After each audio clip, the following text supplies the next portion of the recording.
Good afternoon, and thank you for your attendance. I invited you here today for an announcement for a project that has been underway since September 2018, and is now at the stage where it requires public engagement. Before that, I'd like to introduce you to the people who have joined me today. First, to my right, is Mr. Willie Ferguson, the chairman of the grassroots organization MOVE, or MOVE, which stands for Mobilize, Organize, Visualize, and Execute. MP Jamal Simmons is here today in his capacity of chairman of the board of the Bermuda Economic Development Corporation. As long as 2005, long ago as 2005, a government white paper set out plans for the evolution of Bermuda's marine and fishing industries. The white paper stated Bermuda needed a fishing cooperative and 2 shoreside facilities. Building plans were submitted to the Department of Planning in 2009, and those plans were approved. Regrettably, the then recession severely impacted government's ability to construct the facility, and the plans were suspended until a more suitable time. That time is now. Then, in 2018, a group of commercial fishermen approached the Ministry of Economic Development for help. Several meetings were held, and the meetings culminated in a cabinet pledge of support for the fishermen and industry.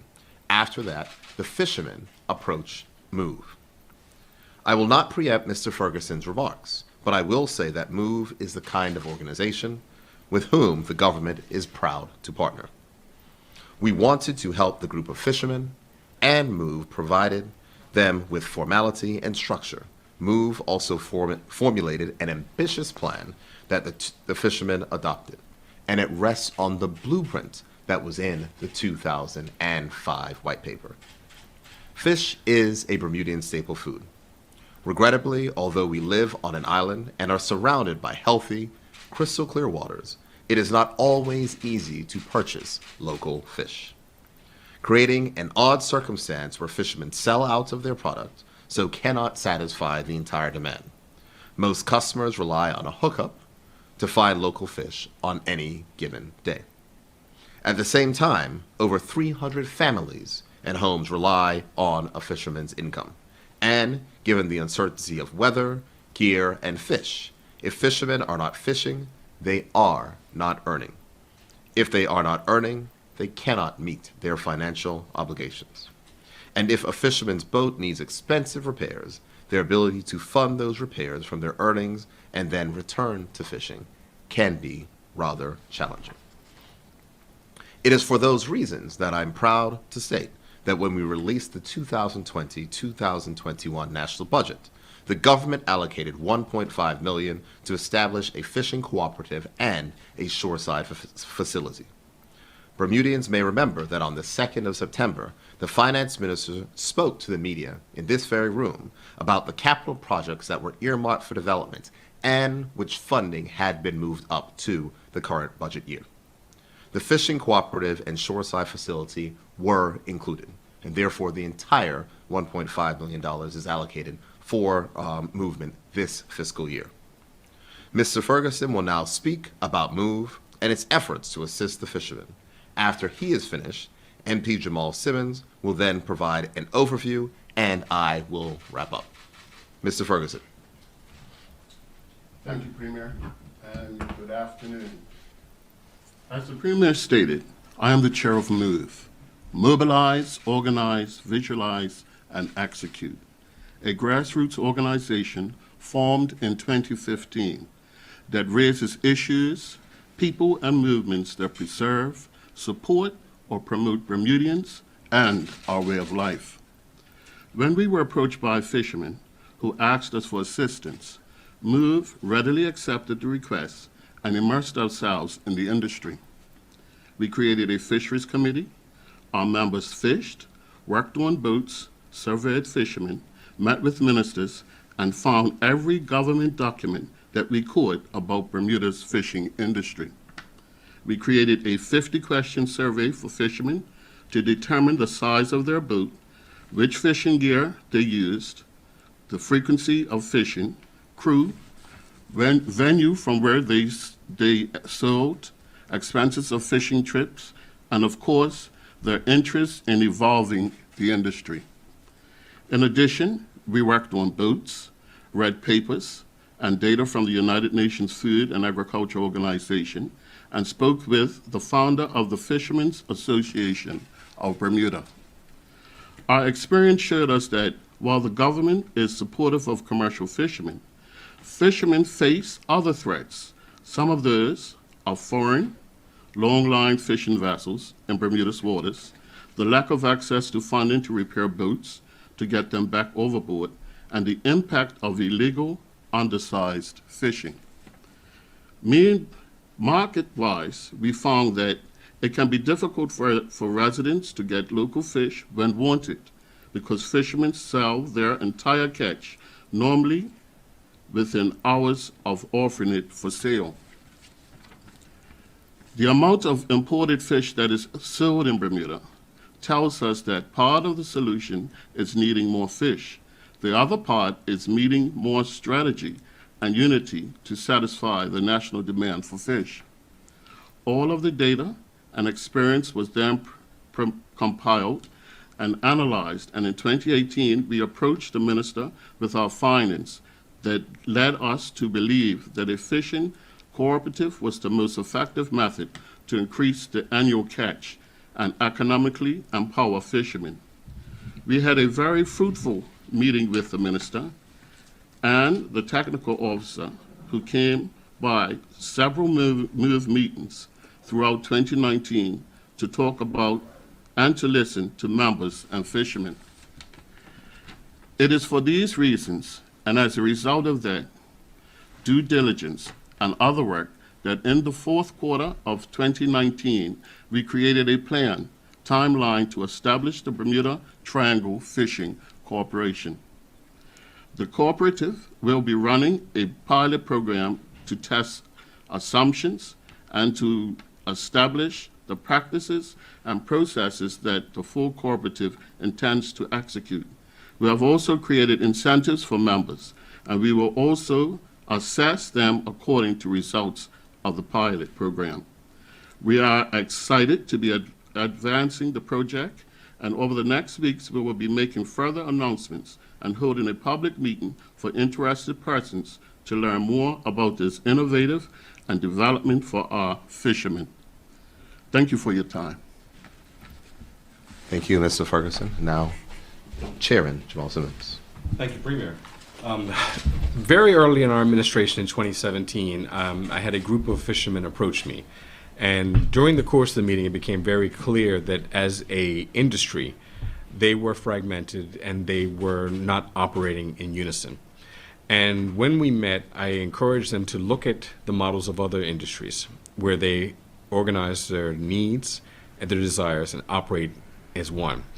And over months, as we met with them, they began to come forward with ideas of how the industry could be improved. We are driven by data.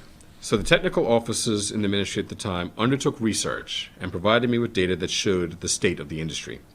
They reported that the amount of fish we import annually is in the millions of pounds, and there were dozens of species. So it was difficult to make a fair comparison with the local catch. I advised them to only analyze the species that we could catch in our waters, so there would be no haddock, pace, Chilean sea bass, or things of that nature. Once we had the data, it was clear that if the market forces remained unfettered, in the future the average Bermudian might only rarely find Bermudian fish. Today, importers import in amounts that far exceed the annual local catch. As an example, in 2017, with just the species that we can catch in Bermuda's waters, local fishermen caught 385,000 pounds of fish, and importers brought in 757,000 pounds. However, in 2018, local fishermen caught 354,000 pounds, while the importers brought in 1,150,080 pounds. On average, over the last 5 years, importers have brought in 2 times the annual entire local catch. When tourists ask for local fish, when Bermudians ask for local fish, and when they want to serve it at functions, they expect and want fish caught in Bermuda's waters. And our fishermen have been doing their utmost to supply that demand, and this is where other entities have a role. As you will be aware, the BEDC has a cooperative economics unit, and the BTFC's volunteer board has held meetings with the BEDC officers several times over the past year. In addition, the BEDC is a board member of BOP, the Bermuda Ocean Prosperity Program, an initiative designed to plan and utilize our 200 square mile economic exclusive marine zone surrounding Bermuda. Part of BOP's remit is to liaise with stakeholders, and while there are other bodies, a fishing cooperative combines fishermen's commercial interests with stewardship of the sea. Accordingly, given MOVE's work, BEDC, BOP, and other public and private bodies' role, I am proud to help launch the Bermuda Triangle Fishing Cooperative, initially a private-public partnership that seeks to satisfy the national demand for locally caught fish. The BEDC and BOP each have a role to play in our marine industry, and the Bermuda Triangle Fishing Cooperative has the support of the Bermuda Economic Development Corporation. This is an exciting development, and I look forward to the economic empowerment of our fishermen and the enhancement and improvement of our industry, as well as a significant increase in Bermuda's annual local catch. Thank you. Thank you, Chairman Simmons.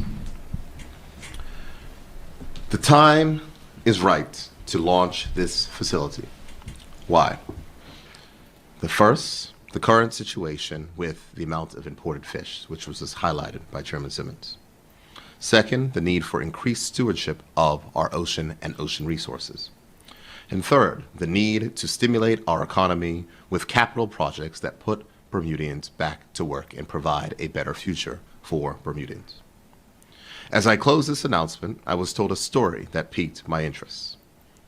A tourist couple had come to Bermuda, was staying at a vacation rental, and the wife, who was a good amateur chef, wanted to be able to cook local fish for her husband on their last night, a tradition she does on every vacation. They advised the host on arrival, and although they were here for 3 nights and 4 days, they left Bermuda without cooking local fish. The hostess just could not find any fish within that time. We live on an island, yet local fish appears to be a delicacy. For most of us, buying fish is about luck. You're driving home and see a sign, or if you're really connected, a fisherman will call you and tell you that he has fish. But that is not the way that we buy local eggs, vegetables, honey, milk, or bread. So why is it so different for fish? Perhaps with a cooperative meeting the national demand, the tourists may have had a different experience, sampled our fish, and possibly even found a way to export some to our home country. There are many items that have sat on shelves and many reports that have sat on shelves, and the issues in there have not been advanced. This project will not be one of them. The government will lead stakeholders to a sustainable and empowering future for Bermudian fishermen and the fishing industry, enabling them to improve their lives and better provide for their families as we grow our economy with investments which work for Bermudians. Thank you, and I'm happy to take any questions that you may have.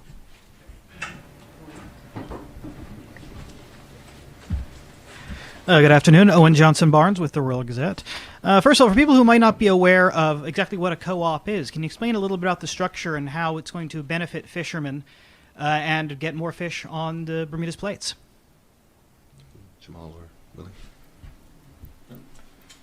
Well, the concept really is about collective power, buying power, organizational power, things of that nature. And really what it's about, all of them having a stake in this together, thinking together, strategizing together. And that's the simplest way I can sort of term it. One other thing that I would add about cooperatives, and this is important, because in Bermuda we like to do things by ourselves. And the market in Bermuda is not big enough for all of us to do our individual thing. So that's the beauty of cooperative economics, and that's the reason why it is something that the government has pushed.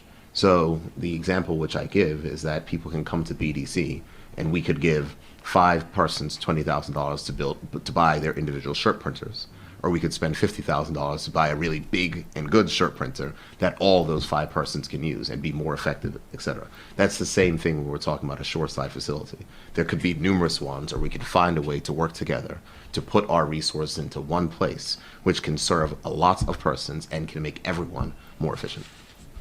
Now, of course, one of the things that was mentioned as one of the threats to the local fishing industry are international longline fishing, you mentioned. Can you say what actions government is taking and intends to take to sort of address that issue? I'm happy to answer that from the perspective of what I know. The minister who's responsible for the environment is the deputy premier. But what I do know is that's been a long-standing issue, and there have been discussions on how to use modern technologies in order to enforce that. But I think our focus has to be how we can't necessarily complain about persons with longline fishermen in our waters if we are not willing to go ahead and make sure that we take advantage of our own resources. And this is a step for us to make sure that we can actually catch more fish and process more fish so we can serve the local market, but hopefully then grow and expand it to serve the international market. Bermuda needs a more, I would say, dynamic fishing industry to take care of those items where we have persons who would be fishing inside of our territorial waters. If we had the capability to do so, that might be something we could do as well. Can you explain a little bit the timing of this announcement? With the election coming tomorrow, some people might say this is an effort towards electioneering or something along those lines. People will say anything that the government says is towards electioneering. We've been advancing these issues, whether it's inside of our platform or whether it's what we did. They said it was electioneering when we announced the moving up of capital projects. The fact is that we are going to continue on our agenda. If we are not returned to government tomorrow, then hopefully the next government will pick this up. If we are returned to government tomorrow, the matters will continue. We have continued upon this path because it's important that work doesn't stop just because people are going to the polls. Thank you very much. Sure. Okay, thank you. Thank you. Gentlemen. Thank you. Members